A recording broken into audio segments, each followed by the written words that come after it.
Evaristo foi crescendo e, com cerca de 20 anos de idade, já familiarizado e morando nas dependências da igreja congregacional, viajou com o pai Zeca até a cidade do Recife, onde conquistou uma grande vitória, ao tirar sua carteira de habilitação.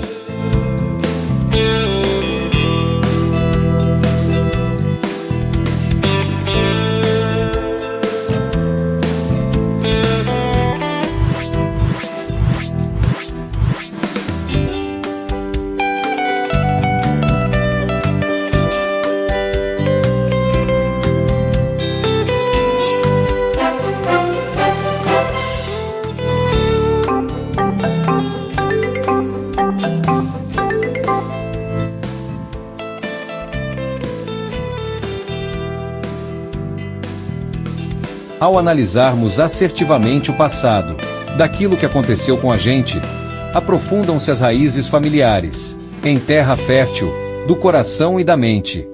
No presente, um turbilhão de emoções, dos fatos, que só comprovam as razões, que só teremos o melhor futuro, com Cristo, a esperança do crente.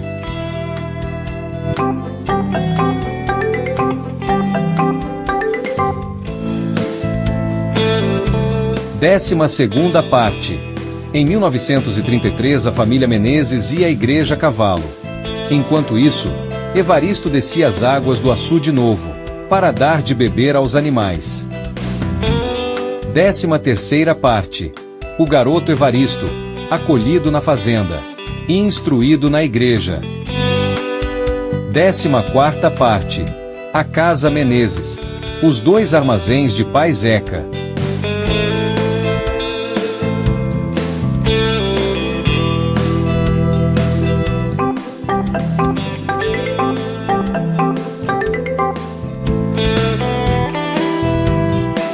Este é o antigo e saudoso Cine São José. Ele foi muito importante para o entretenimento na vida cultural, social e econômica de nossa família. Imaginem vocês. Que tal a gente entrar agora no Cinema São José para assistir a continuação do primeiro capítulo da história de nossa família?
No centro de Campina Grande, localizados na rua Maciel Pinheiro, havia dois armazéns comerciais, de seu Zeca, proprietário hospitaleiro, identificados como matriz e filial, chamavam-se Casa Menezes, e como tal, ao seu dono rendiam um bom dinheiro.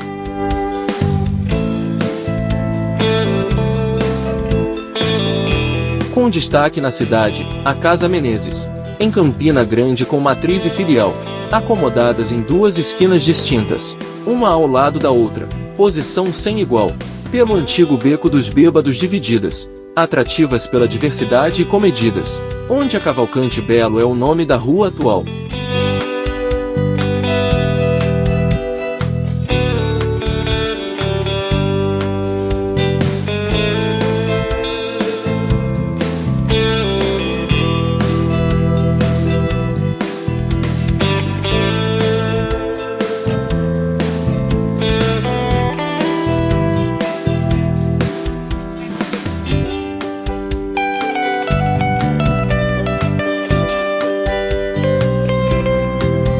A respeito da família Menezes, de pai Zeca, é preciso outros fatos contar, por ela ter ao garoto Evaristo aos 12 anos, trazido dignidade e acolhimento em seu lar.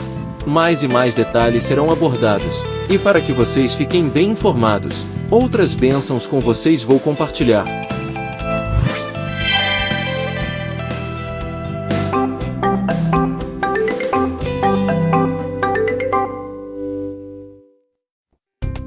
Pai Zeca era presbítero da Igreja Evangélica Congregacional, da Rua 13 de Maio.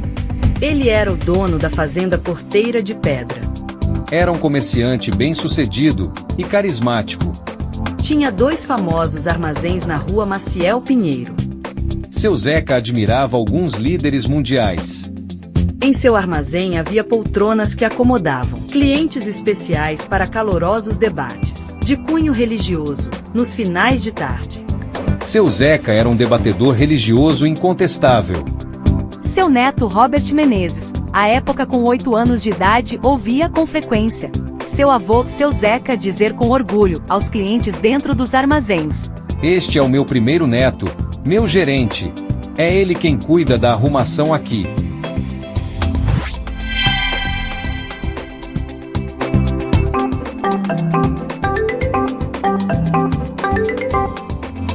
O comércio era bem diversificado, onde se localizavam os 2 armazéns. Na matriz vendia tintas e ferragens, material elétrico e hidráulico também. Ali os clientes se aconchegavam, porque havia o que precisavam. Era um verdadeiro vai e vem.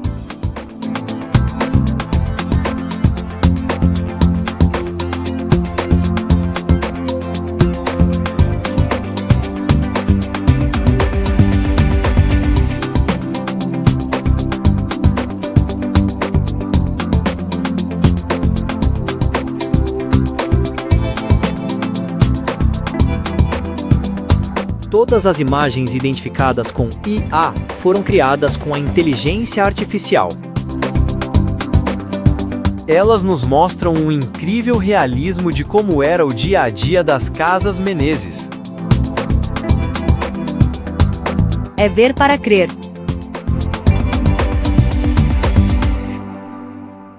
Na filial ao lado com utilidades domésticas, grande movimentação também havia, de pessoas que vinham comprar peças de alumínio e louças que ali vendia. Campina Grande estava bem servida, de 2 armazéns que, cheios de vida, eram bem movimentados no dia a dia.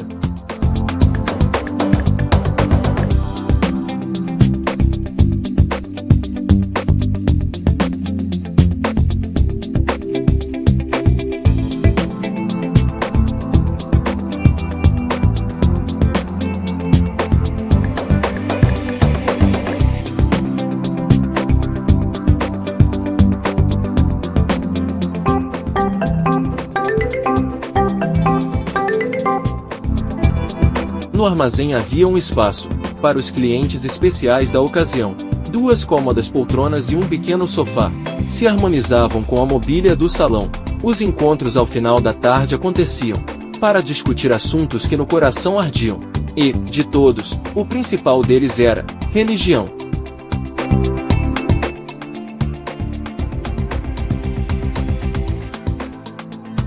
Eita, que bênção! Glória a Deus!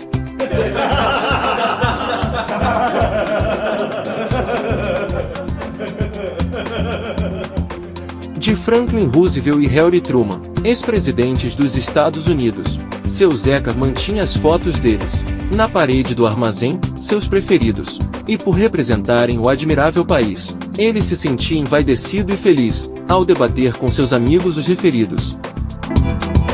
Seu Zeca cativava sua admiração por alguns líderes mundiais. Havia na parede de seu armazém 2 quadros com os rostos de ex-presidentes norte-americanos: Franklin Delano Roosevelt com a bandeira colorida dos Estados Unidos por trás, e Harry Truman em preto e branco. Também a foto de Winston Churchill, em tamanho maior noutra parede havia. Algo nela chamava a atenção, para aquele que atentamente via, um grande charuto na sua boca. Para o cristão da época era uma coisa louca, mas o retrato dele fazia parte daquela galeria. Seu Zeca cativava admiração por alguns líderes mundiais, entre eles Winston Churchill, primeiro-ministro do Reino Unido. O cenário revelava sua admiração pelos países onde o inglês é a língua principal, onde o desenvolvimento e a influência protestante são modelos para toda a Terra. À época, com 8 anos de idade, Robert, o primeiro neto de seu Zeca, presenciou alguns fatos do cotidiano nas Casas Menezes. Atualmente, Robert Menezes é memorialista e professor da Unidade Acadêmica de Sistemas e Computação da Universidade Federal de Campina Grande, no estado da Paraíba. Numa revista mensal, intitulada Jornal do Instituto Histórico de Campina Grande, ano 3º, número 17, junho de 2024, página 0809, foi publicada uma rica matéria escrita por Robert Menezes.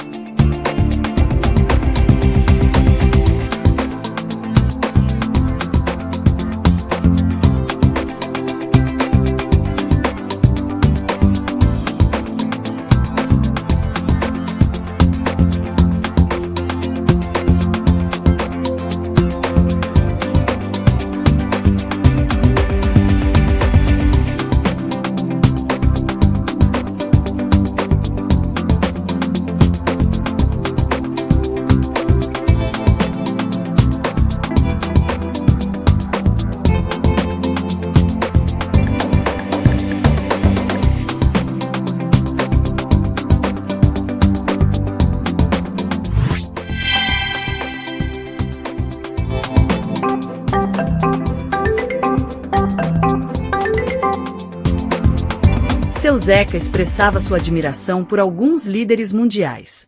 Havia na parede de seu armazém 2 quadros com os rostos de ex-presidentes norte-americanos. Em um quadro, Franklin Delano Roosevelt, com a bandeira colorida dos Estados Unidos por trás. No outro quadro, a foto de Harry Truman, em preto e branco. É a minha homenagem ao grande país da América do Norte, dizia seu Zeca. Havia também uma foto, ainda maior, de Winston Churchill, primeiro-ministro do Reino Unido. O cenário revelava sua admiração pelos países onde o inglês é a língua principal, onde o desenvolvimento e a influência protestante são modelos para toda a Terra. Essa inteligente visão, somada nos finais de tarde, ao seu debate diário com os fregueses e amigos, lhe rendiam um certo prestígio em Campina Grande, entre as décadas de 1940 a 1960. Ele citava como exemplo seu filho Gerson, futuro pastor Gerson Barbosa de Menezes, com as seguintes palavras: Vejam os carros pelas ruas da cidade. A caminhoneta de Gerson, meu filho, é uma Ford F1, os pneus são Goodyear, usa gasolina da Esso. É tudo americano. Seu Zeca dizia tudo isso com muito fervor.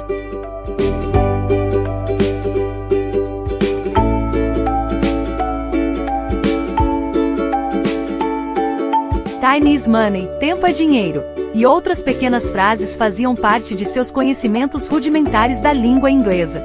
Parecia-lhe necessário dizer alguma coisa em inglês para demonstrar que era um homem de negócios, um self-made man, homem que se fez sozinho, semelhante aos criadores da The Great Western of Brazil Railway, a grande ferrovia do oeste do Brasil, empresa inglesa que trouxe para Campina Grande o primeiro trem de ferro em 1907.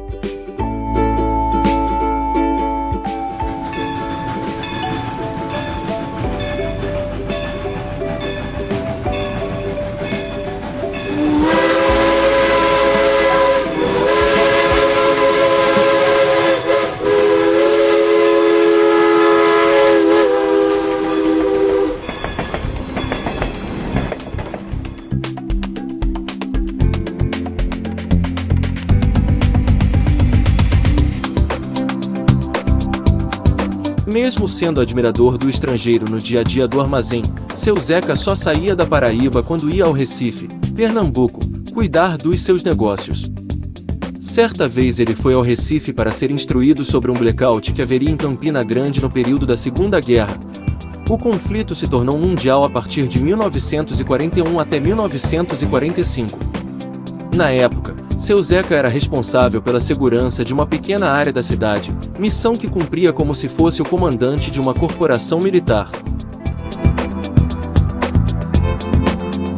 Entretanto, o sistema de alarme do possível blackout em Campina Grande, último lugar para uma guerra tão distante, nunca foi acionado.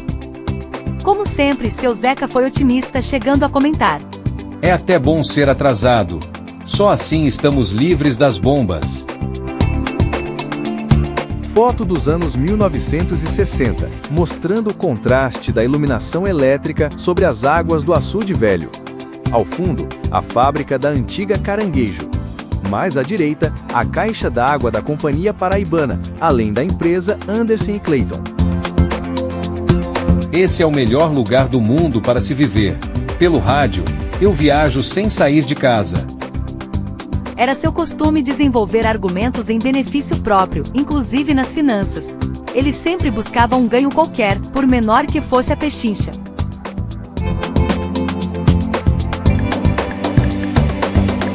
A Praça Clementino Procópio, inaugurada em 1936, com o seu espetacular estilo arquitetônico em Art Deco, era simplesmente linda, obra do prefeito Bento Figueiredo. Esta foto, de 1950, mostra a praça ainda no seu formato original, antes das sucessivas reformas que descaracterizaram, por completo, toda a área a partir do final dos anos 1960. Outras reformas nos anos 70 e 80 acabaram com todos os vestígios em Art Deco da antiga praça. Ao fundo, o Cine Capitólio, também em Art Deco, ainda na sua arquitetura original. E logo à sua frente, o famoso Abrigo Maringá. Seu Zeca, como calculista nato, tinha grande habilidade com números, desde o tempo em que vendia coco, nos idos de 1930 e 1940. Na calçada do prédio de esquina da Rua Maciel Pinheiro com o antigo Beco dos Bêbados, a atual Rua Cavalcante Belo, que veio adquirir para instalar seus armazéns, a Casa Menezes. Terminada a Segunda Grande Guerra Mundial, passados também os anos 1950, já iniciados os anos 1960, e o espaço para clientes especiais continuava ali, decorado com as figuras ilustres dos protestantes, vencedores, heróis da democracia. Nas poltronas, seguiam os debates sobre questões teológicas e transcendentais, suas preferidas. Dizia ele: Aqui você está vendo um servo de Deus. Ali, os outros dois, também servos, gente superior, que destruíram o demônio do Hitler. A vitória é nossa. Nunca tantos deveram tanto, a tão poucos. Concluía seu Zeca com entusiasmo, como se tivesse participado da guerra. O debate começava à tarde, sem hora para terminar, enquanto os funcionários atendiam os fregueses. Questões polêmicas e temas dogmáticos os desafiavam como demonstração de conhecimentos bíblicos. Uma disputa entre credos diferentes, uma espécie de campeonato de devotos. Todos muito convictos, mesmo que conflitantes, e sem qualquer possibilidade de conversão. O fascínio do seu avô, seu Zeca, pelo idioma inglês exigiu que seu pai, pastor Gerson, o registrasse com o nome de Robert, em homenagem a um pastor escocês. Robert, com seus 8 anos, utilizava uma flanela úmida para a limpeza do armazém. Ele vivia intrigado e curioso, porque, observando que seu avô demonstrava grande respeito e admiração pelos líderes retratados nos quadros na parede, os servos de Deus, via que um deles estava com um cigarro aceso na boca. Winston Churchill foi um estadista, escritor e orador que, como primeiro-ministro do Reino Unido entre 1940 e 1945, liderou o país à vitória na Segunda Guerra Mundial. Ele era um defensor do rearme britânico contra a ameaça nazista, moldou a estratégia dos aliados, inspirou o povo britânico e deu alertas sobre a União Soviética após a guerra. Seu neto Robert Menezes, à época com 8 anos de idade, ouvia com frequência seu avô, seu Zeca, dizer aos clientes, dentro dos armazéns: Este é o meu primeiro neto, meu gerente. É ele quem cuida da arrumação aqui. O menino Robert vivia intrigado e curioso, porque, observando que seu avô demonstrava grande respeito e admiração pelos líderes retratados nos quadros na parede, os servos de Deus, via que um deles estava com um cigarro aceso na boca.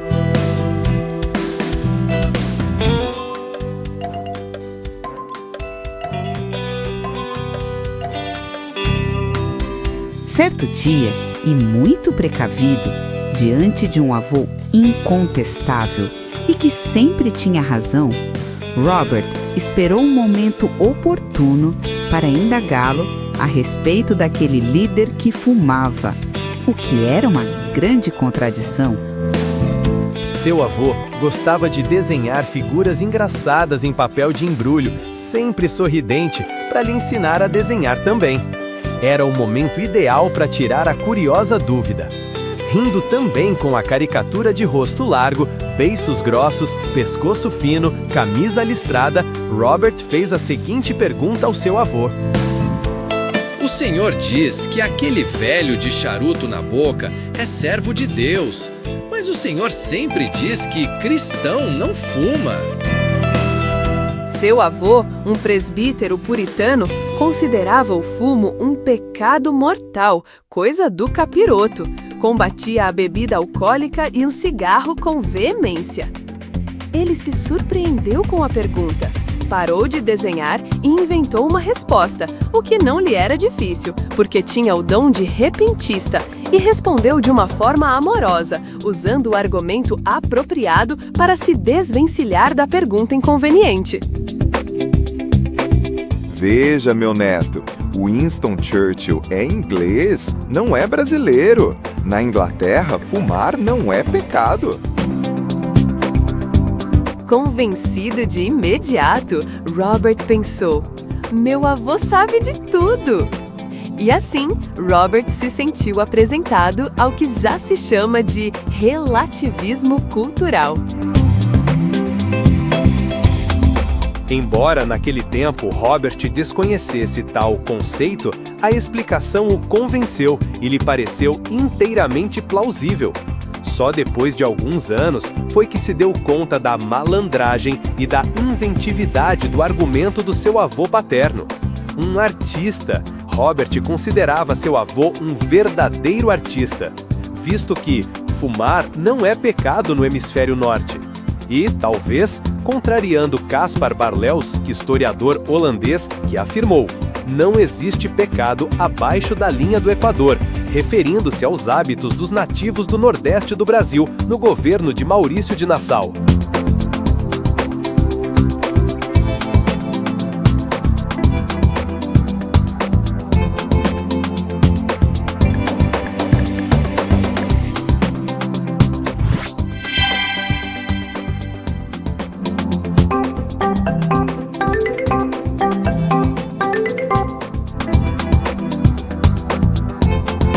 O relativismo cultural é um conceito da antropologia e da filosofia que defende a ideia de que as crenças, valores, costumes e práticas de uma cultura devem ser compreendidos e analisados a partir do próprio contexto cultural em que existem, e não segundo padrões externos ou universais.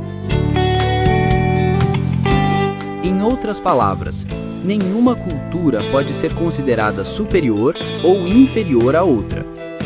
O que é visto como certo, errado, normal ou estranho em uma sociedade só faz sentido dentro do sistema de valores daquela sociedade.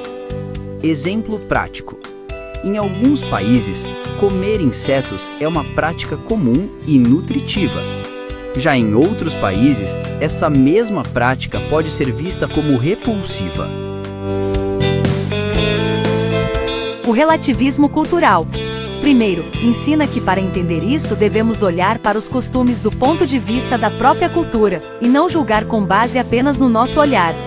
Segundo, evita preconceitos e etnocentrismo, ou seja, a tendência de achar que a nossa cultura é a medida de todas as outras. Ele favorece o respeito à diversidade cultural.